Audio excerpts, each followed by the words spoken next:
अस्सलाम वालेकुम क्लास। आज हम स्टार्ट करने जा रहे हैं हमारा नया टॉपिक, वेलकम टू एक्सेल की दुनिया।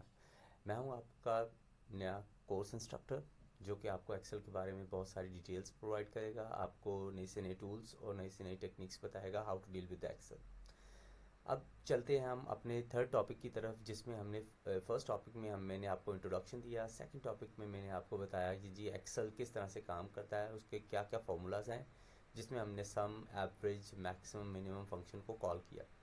अब हम आगे करने जा रहे हैं sum if function, if function and count if function. इन सब के बारे में हम डिटेल्स भी जानेंगे और ये कहाँ इस्तेमाल किए जाते हैं इसके बारे में भी जानेंगे। जो लोग मेरे चैनल पर नए हैं वो मेरे चैनल को लाइक करें, सब्सक्राइब करें, शेयर करें, और कोई भी चीज़ समझ ना आए तो कमेंट सेक्शन में मुझसे पूछ सकते हैं।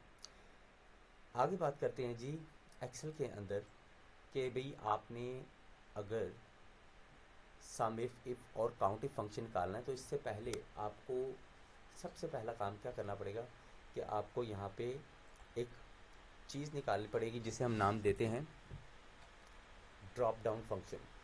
ड्रॉप डाउन फंक्शन क्या है जी? ड्रॉप डाउन फंक्शन वो फंक्शन है जिसको कॉल करने से हमारी मैक्सिमम प्रॉब्लम्स जो है वो सॉर्ट आउट हो जाती हैं। अब इसको परफॉर्म करके देखते हैं। सबसे पहले आपने एक एम्प्टी सेल ले लेना है। इस एम्प्टी सेल को लेने के बाद आपने जाना है डेटा पे और डेटा पर जाकर क्लिक करना है। जो ही आप डेटा पे क्लिक करेंगे यहाँ पे लफ्ज़ लिखा रहा है डेटा वैलिडेशन। डेटा वैलिडेशन का काम क्या होता है कि जी इस सेल को क्लिक करने से आपकी सेलेक्टेड वैल्यूज़ जो सी हैं वो इसके अंदर डिस्प्ले होना शुरू हो जाएंगी। That is known as data validation. मतलब ये ड्रॉप डाउन लिस्ट के लिए इस्तेमाल किया जाता है। सो ड्रॉप डाउन की लिस्ट क्या होती है ये आपको वाज़े तौर पे जब मैं बनाकर दिखाऊंगा तो आपको समझ भी आ जाएगी। सबसे पहले आपने डेटा वैलिडेशन पे जाना है। डेटा वैलिडेशन पे जाके यहाँ पे एनी वैल्यू लिखा हुआ है, ये नज़र आ रहा है एनी वैल्यू। इस एनी वैल्यू को हमने क्लिक करना है और यहाँ पे जाना है लिस्ट पर। लिस्ट पर जाके अब वो लिस्ट मांग रही है सोर्स। तो याद रखें लिस्ट अगर सोर्स मांग रही है तो हमारे सोर्स की सारी की सारी प्रोडक्ट्स हैं। तो जितनी भी हमारी प्रोडक्ट्स हैं जिन पे हम काम करें हैं इनको सेलेक्ट करेंगे, लेफ़्ट क्लिक करके दबाकर ड्रैग कर लेना है। और जो ही ड्रैग करेंगे सारी की सारी सिलेक्टेड वैल्यूज़ के ऊपर ये लिखा आ जाएगा कि भाई सारी की सारी सिलेक्टेड कॉलम जो सी है जो आपने प्रोडक्ट्स बताई थी वो सारी की सारी सिलेक्ट हो गई है। अब जो ही ये सिलेक्ट हो जाए आपने यहाँ पे ओके प्रेस करना है। मैं आपको यहाँ पे ओके प्रेस करके भी दिखा देता हूँ। अगर आप यहाँ ओके प्रेस करेंगे तो यहाँ एक बटन बना आ गया। इस बटन को डेटा वैलिडेशन यानी ड्रॉप डाउन बॉक्स कहते हैं। इसका मकसद क्या होता है? इसका मकसद होता है कि जिस बॉक्स के ऊपर यानी जिस प्रोडक्ट के ऊपर आप क्लिक करेंगे वो प्रोडक्ट जो सी है वो आपको नज़र आना शुरू हो जाएगी। ये देखें, मैंने अडॉप्टर पर क्लिक किया, अडॉप्टर आ गया। मैंने डीवीडी पे क्लिक किया तो ये डीवीडी आ गया। लेकिन इससे फ़ायदा क्या होगा? इससे फ़ायदा ये होता है कि जी आपको बार बार किसी भी चीज़ को अटेन करना नहीं पड़ता। करके देखते हैं। करके देखेंगे तो ही वाज़े तौर पे समझ आएगा कि भाई इस बॉक्स का फ़ायदा क्या है। सबसे पहला फंक्शन हम करने जा रहे हैं सम इफ़ का फंक्शन। सम इफ़ का फंक्शन, सम इफ़ का फंक्शन क्या है जी? सम इफ़ का फंक्शन ये कहता है जी कि मैं इस बॉक्स पे क्लिक करूं, जिस बॉक्स पे क्लिक करूं उस प्रोडक्ट की यहाँ पे सेल्स आ जाए। तो सम इफ़ क्या करेगा? हमें एग्जैक्ट सेल्स निकाल के उस प्रोडक्ट की दे देगा। ठीक है, अब करेंगे कैसे? यहाँ पे सबसे पहला काम करेंगे, इक्वल लिखेंगे और फॉर्मूला लिखेंगे सम इफ़। जो ही मैंने सम इफ़ लिखा, यहाँ पे सम इफ़ के अंदर तीन चीज़ें आ गई। पहली चीज़ क्या है जी? रेंज। दूसरा है क्राइटेरिया और तीसरा है सम रेंज। सबसे पहले रेंज की बात करते हैं। रेंज क्या होती है? जिन चीज़ों पर काम करने से आपको वो चीज़ें निकलेंगी वो आपकी रेंज कहलाती हैं। जैसे कि मेरे पास रेंज दो चीज़ें हैं, प्रोडक्ट और सेल्स। तो मेरी पूरी की पूरी प्रोडक्ट यहाँ से लेके टोटल से पहले पहले तक पूरी की पूरी प्रोडक्ट और सेल जो सी है वो मेरी क्या है? रेंज है। तो मैं क्या करता हूँ, लेफ़्ट क्लिक करके सारों को सेलेक्ट कर लेता हूँ, प्रोडक्ट और सेल्स को, लेकिन टोटल से पहले पहले तक। फिर लगाता हूँ कोमा। कोमा क्यों लगाया जाता है? कोमा इसलिए लगाया जाता है ताकि एक कमांड से हम दूसरी कमांड में एंटर हो सकें, दूसरे काम को परफॉर्म कर सकें। उसके बाद आया था क्राइटेरिया। क्राइटेरिया हम देखना किस में चाह रहे हैं? क्राइटेरिया मेरा ड्रॉप डाउन बॉक्स, जो मैंने ये बॉक्स बनाया था, इस बॉक्स को क्लिक करेंगे। ये ड्रॉप डाउन बॉक्स क्या करता है कि भाई इस बॉक्स से कोई भी प्रोडक्ट मैं सेलेक्ट करूँगा तो यहाँ पर उसकी क्या निकल आएगी? सेल्स। अब कोमा लगाया। कोमा लगाने के बाद मेरी सम रेंज है, तो सम रेंज मेरी पूरी की पूरी क्या है? ये पूरी की पूरी सेल्स है। सेल्स के लफ्ज़ से लेके टोटल से पहले पहले तक जितनी भी मेरी सेल्स है माउस तक है, तो इन सारी सेल्स को मैंने क्या कर लेना है, सेलेक्ट कर लेना है।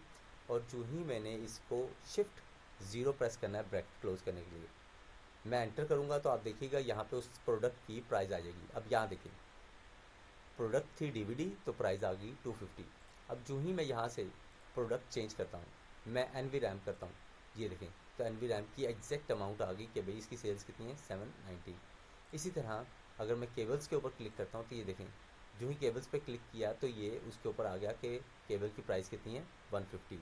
ये कहलाता है ड्रॉप डाउन बॉक्स। और सम इफ़ क्या करेगा, आपकी हेल्प करेगा कि जिसकी अमाउंट आप निकालना चाहें बस उस प्रोडक्ट को सेलेक्ट करें, आपको ऑटोमेटिकली अमाउंट मिल जाएगी।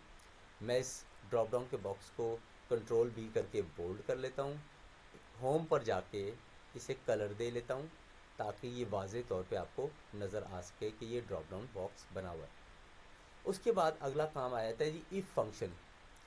इफ़ फंक्शन क्या काम करता है? इफ़ फंक्शन एक्चुअली एक्सेल के अंदर मोस्टली यूज़ किया जाता है अटेंडेंस शीट में, ठीक है, या आप समझ लें किसी चीज़ को इवैल्यूएट करने के लिए। मतलब मैं आपको मतलब बताऊं तो फ़र्ज़ करें कि अगर मैं आपको कहता हूं कि भाई जाओ लाइब्रेरी जाओ, रेड कलर की बुक पढ़ी है वो लेके आओ, और आप जाते हो, जाके लाइब्रेरी में देखते हो कि भाई रेड कलर की बुक की बजाय वाइट कलर की बुक पड़ी है, तो क्या आप वो लाओगे? ऑब्वियसली वो आप नहीं लाओगे। तो इफ़ फंक्शन क्या करता है, अगर रेड बुक पड़ी होगी तो एग्जैक्टली उठा के ला देगा आपको, अगर नहीं पड़ी होगी तो आपका फंक्शन परफॉर्म नहीं होगा। सो इस काम के लिए इफ़ फंक्शन यूज़ किया जाता है। इफ़ फंक्शन कंडीशनल फंक्शन है। इसका काम ये होता है कि अगर ये परफॉर्म ना हो तो ये परफॉर्म हो जाए। इफ़ देन एल्स की स्टेटमेंट भी यूज़ किया जाता है। अब इसको परफॉर्म करके देखते हैं। यहाँ पे सबसे पहले लिखते हैं जी इफ़ फंक्शन, इफ़ फंक्शन। अब यहाँ पे फंक्शन परफॉर्म करने के लिए इक्वल लिखा, इफ़ लिखा, और मैक्सिमम इफ़ फंक्शन जो सा है आपके ग्रेड्स निकालने के लिए या आपका फेल या पास निकालने के लिए इस्तेमाल किया जाता है। जब आप कोई अपने बनाते हो ना अपना रिज़ल्ट कार्ड, तो उसमें फेल, पास और ग्रेड्स निकालने के लिए भी इफ़ फंक्शन का इस्तेमाल किया जाता है। सबसे पहले बात की जाती है इक्वल इफ़ के बाद कि जी पहला काम क्या परफॉर्म करना है। वो कहते हैं पहला परफॉर्म करें लॉजिकल टेस्ट। तो लॉजिकल टेस्ट क्या है जी, हमने जो एवरेज निकाली हुई है वो हमारी लॉजिक बनेगी, लॉजिक का हिस्सा बनेगी। अब कैसे? सबसे पहले मैंने जो एवरेज निकाली थी यहाँ पे वो थी 365। मैंने उसको सेलेक्ट किया, ये आ गया H13, ये H है सारा और वो 13 की कॉलम में पड़ा, ठीक है। अब 13 की रो में पड़ा है। अब कॉमा लगाया, पहला काम, सॉरी कॉमा लगाने से पहले कि कंडीशन कंप्लीट कब होती है, जब मैं इसको ये बता दूं कि भाई जिस चीज़ की एवरेज निकालना चाह रहा हूँ वो मेरी बताई हुई एवरेज से ज़्यादा होनी चाहिए। तो मतलब क्या है कि जो एवरेज मैंने निकाली है 365, वो एवरेज ज़्यादा है जो मैं बताने जा रहा हूँ। तो मैं क्या बताने जा रहा हूँ, मैं कहता हूँ 300 equals if average is greater than, वो कह रहा है जी एवरेज ज़्यादा है, 365 वैसे एवरेज है, वो ज़्यादा है मेरी बताई हुई एवरेज से। तो मेरी बताई हुई एवरेज कितनी है, 300। तो कॉमा लगाऊं, equal if average is greater than 300। अब यहाँ पे लिखा आ गया है if average is greater than 300। तो आए क्या, अगर मेरी बताई हुई एवरेज निकाली हुई एवरेज से कम है तो क्या हो कि एक काम परफॉर्म हो कि वो यहाँ पे लिख दे गुड सेल्स, कि मेरी सेल्स क्या जा रही है, अच्छी। क्योंकि अगर मेरी एवरेज जो मैंने अपने कारोबार से निकाली है वो ज़्यादा है और जो मैं बता रहा हूँ वो कम है, तो ऑटोमेटिकली क्या है कि मेरी सेल्स अच्छी है। अगर मेरी एवरेज जो मैंने कारोबार में डाल के निकाली है 365, वो कम होती मेरी बताई हुई से, तो ऑटोमेटिकली सेल्स क्या हो जाती है, पुअर। ये मैं आपको करके भी दिखाऊंगा। अब यहाँ पे गुड सेल लिखा कि जो एवरेज मैंने निकाली हुई है और जो एवरेज मैंने बताई है, निकाली हुई एवरेज ज़्यादा है बताई हुई एवरेज से, तो सेल्स अच्छी है। अदरवाइज सेल्स क्या है, पुअर सेल है।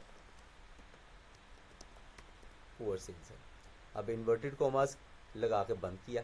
अब पहली बात ये आती है कि भाई सर ये इन्वर्टेड कॉमास क्यों लगाए हैं। हमने इंग्लिश का एक रूल पढ़ा था इन्वर्टेड कॉमास के ऊपर कि रिपोर्टेड स्पीच के अंदर जो भी बात इन्वर्टेड कॉमास के अंदर आ जाएगी वो बात हू बहू आपको बयान करनी पड़ेगी। हू बहू कोई भी बात बयान करने के लिए आपको इन्वर्टेड कॉमास का लगाया जाता है। अब होगा क्या कि जो ही मैं एंटर प्रेस करूँगा तो यहाँ पे या तो गुड सेल लिखा आएगा, यहाँ पर गुड सेल लिखा आएगा या पुअर सेल लिखा आएगा। सो इन्वर्टेड कॉमास का काम क्या होता है, आपकी कही हुई बात हूबहू दूसरे तक पहुँचा दी जाए। जो ही मैंने एंटर किया यहाँ पे देखें ये गुड सेल्स आ गया, गुड सेल आया है। मैं इसको सेंटर में कर लेता हूँ, ये सेंट्रल अलाइनमेंट से। अब यहाँ पर देखें अगर मैं इसी को पुअर सेल बनाना चाहता हूँ तो क्या करना पड़ेगा, यहाँ से सेल्स कम कर देता हूँ। सेल्स कम होगी तो ऑटोमेटिकली एवरेज भी कम हो जाएगी। अब मैं यहाँ पे सेल्स कम करता हूँ, मैं सेल्स कर देता हूँ 90।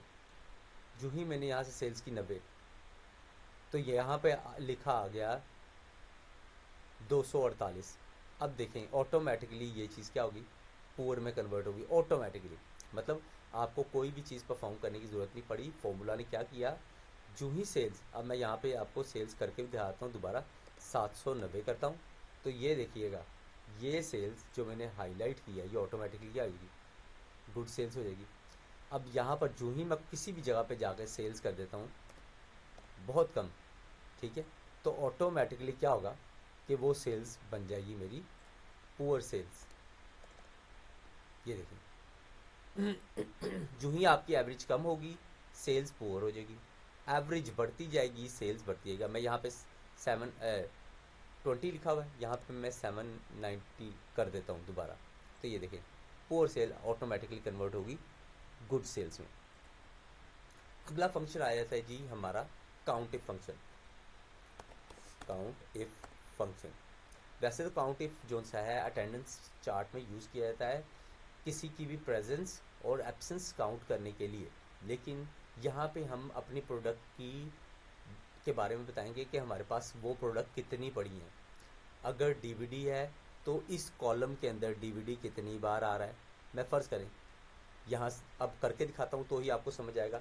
इक्वल लिखते हैं काउंट इफ़ और यहाँ से ब्रैकेट को ओपन किया, काउंट इफ़ लिख कर जो ही आपने पहला काम क्या देखना है वो कहता है ये रेंज क्या है जी, मेरी रेंज है ये पूरी की पूरी प्रोडक्ट, ये सारी प्रोडक्ट का लफ्ज़ से नीचे तक जितनी भी प्रोडक्ट्स लिखी हुई हैं वो सारी मैंने क्या कर लेनी है, सिलेक्ट कर लेनी है। और कॉमा लगा के क्राइटेरिया मेरा क्या है, ये वाला क्राइटेरिया मेरा क्या है कि किस में सर्च करना चाह रहा हूँ, मैं अपने ड्रॉप डाउन बॉक्स में सर्च करना चाह रहा हूँ। तो मैं इस बॉक्स को क्या कर लेता हूँ, क्लिक कर लेता हूँ, और जो ही मैं इसको क्लोज़ करूँगा शिफ्ट 0 से तो एंटर करूँगा तो यहाँ पे लिखा आ गया कि जी केबल एक ही पड़ी है। मैं यहाँ पे सीडी लिखता हूँ CDI 200, उसकी सेल्स है गुड, और काउंट किया तो वो सीडी जो सी है वो कितनी पड़ी हुई है मेरे पास, एक ही पड़ी है। अब यहाँ से मैं इस सीडी को अगर यहाँ पे भी सीडी लिख देता हूँ सीडी, अब देखिएगा जो ही मैं किसी भी बॉक्स पे क्लिक करूँगा तो ये 2 हो जाएंगी और अमाउंट क्या होगी, सेल्स क्या होगी, डबल होगी, यानी कि सेल्स दोनों की ऐड होगी। 250 और 200 दोनों ऐड होके क्या बन गए 450। मतलब काउंट इफ आपकी हेल्प करता है, काउंट करके बताता है कि आपके प्रोडक्ट के अंदर एक प्रोडक्ट कितनी बार आई है। अगर लाखों प्रोडक्ट हैं और लाखों प्रोडक्ट में ख़ास प्रोडक्ट को आपने ढूंढा है कि वो कितनी बार आई है, तो काउंट इफ आपकी हेल्प करेगा, उन प्रोडक्ट्स को काउंट करके बताएगा कि भाई ये प्रोडक्ट मेरी कितनी बार इस प्रोडक्ट के अंदर आई है। यहाँ तक था आपका जी आज का टॉपिक। उम्मीद है आपको इस टॉपिक की समझ आ गई होगी। कोई बात समझ ना आए तो आप मुझसे कमेंट बॉक्स में पूछ सकते हैं। जल्दी से जाकर मेरे चैनल को लाइक करें, सब्सक्राइब करें और शेयर करें। इंशाल्लाह आपसे फिर मुलाकात होगी एक नई वीडियो के साथ, एक नए जज्बे के साथ। जाते जाते एक अच्छी बात, अल्लाह ताला हम सबको हिदायत देने के बहुत सारे मौके देता है और हम सबको हिदायत लेनी भी चाहिए। इसलिए कोशिश करें कि अल्लाह और उसके रसूल के मुताबिक अपनी ज़िंदगी गुजारने की कोशिश करें ताकि हिदायत पा सकें। और सबसे ज़्यादा ज़रूरी चीज़ नमाज से मदद लें, क्योंकि नमाज और सब्र से मदद लेने वाला कभी भी रायगा नहीं जाता।